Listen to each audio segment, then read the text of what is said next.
Act, the largest investment ever by legions in climate change, and it'll lower the cost of prescription drugs, reduce inflation, and the national deficit by $300 billion. It's truly a once-in-a-generation bill, and I was proud to lead the charge to get that done. But this is only one of a list of many incredible accomplishments we were able to achieve in the last 5 weeks.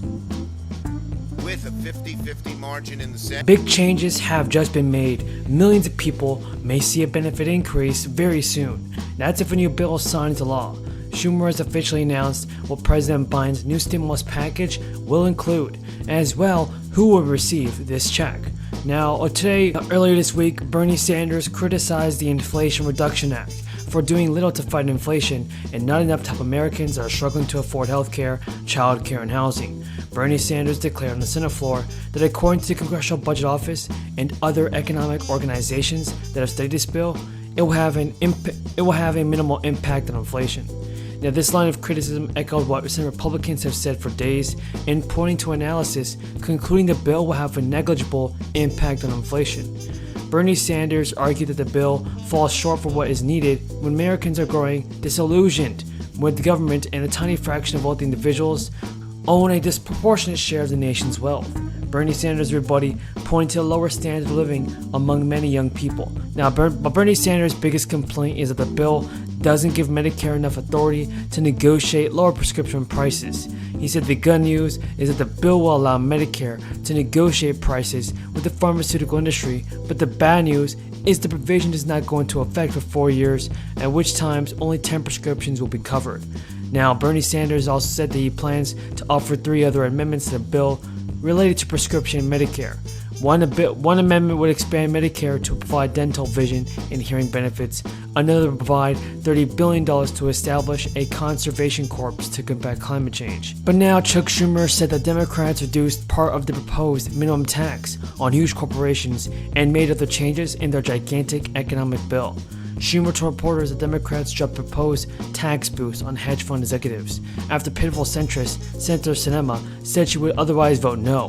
Schumer said that in its place, the measure now has new tax on the shared companies' buyback of their own stock, netting the government far more revenue. Schumer initially was against the charge, but stated that Sinema said she would not vote for the bill or even vote to let debate begin unless private equity tax was removed from the legislation, so they had no choice.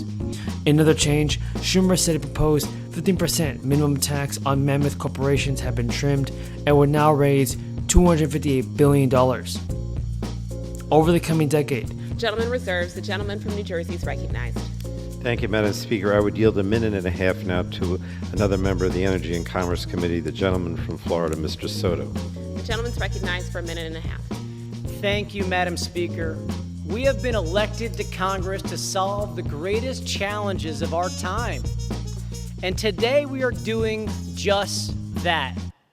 We are taking action to combat climate change. We are taking action to lower drug prices for seniors with a $2,000 cap on out-of-pocket expenses. We are taking action to keep Obamacare affordable for millions of Floridians.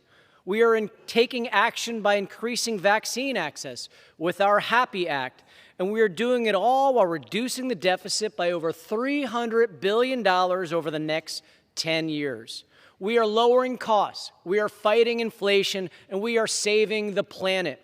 This is the largest investment to resolve the climate crisis in our nation's history. It'll reduce carbon emissions by 40% by 2030. When generations look back from now, they will read about this was a turning point. How many more Category 5 hurricanes? How many more massive wildfires? Deadly floods, dried up rivers, and increase the base funding schools receive by $5 billion for the upcoming year and by $10 billion in 2024 through 2025. Nearly $5 billion will be directed to universities and community colleges for deferred facilities maintenance and expansion of student housing. Another $1 billion will be earmarked for preschool programs, everybody. So, do you think that President Biden is doing all that it takes to send out the fourth stimulus check? And if you found this video useful, then tell me in the comments down below. SNAP monthly benefits, everybody, are going to be changing in a big way for millions of you guys. Nancy Pelosi, Chuck Schumer have actually agreed on a new timeline for the new social spending bill. You want to watch to the end of the video to find out how to receive the fourth stimulus check. Without further ado, Nancy Pelosi and Chuck Schumer met to discuss the possible legislation on reduced gasoline prices. Leaders are hoping to pass legislation dealing with gas prices before the end of May, but would actually need Republican cooperation in the Senate to do so. The GOP is pushing for expanded fossil fuel production domestically, something progressive Democrats may be unable to support, and rising prices are a top concern for many voters, and many Democrats already face a tough road to holding on to control of the House and Senate in the November election. The Federal Reserve's preferred measure of inflation is estimated to have risen 6.7% in March from a year earlier. The average price for a gallon of regular gasoline is around $4.13. The American Rescue Plan has also provided an additional boosted program for elderly citizens who might need extra help with groceries and food each month. The Commodity Supplemental Food Program provides low-income elderly individuals with supplemental nutritious food from the U.S. Department of Agriculture each month.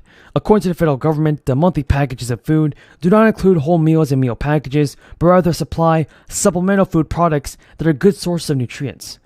The Commodity Supplemental Food Program supplies a variety of food like grain, oatmeal, and corn grits. Now, in order to be eligible for the program, individuals must be 60 years or older and must have household income at or below 130% of the federal poverty income guidelines published by the U.S. Department of Health and Human Services. The income guidelines are below for the 48 and the District of Columbia, but each state has its own guidelines for program participation and overall eligibility.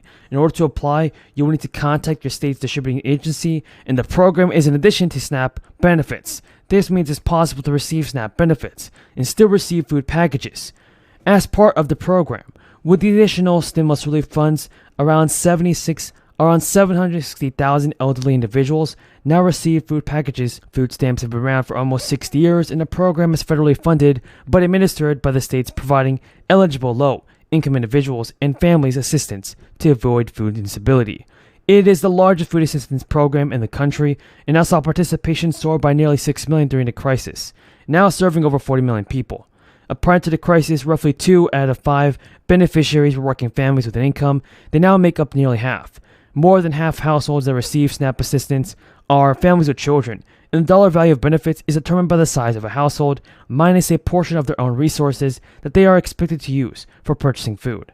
Generally, it's 30% of the household's net monthly income, with certain necessities like dependent care, medical expenses, and shelter deducted.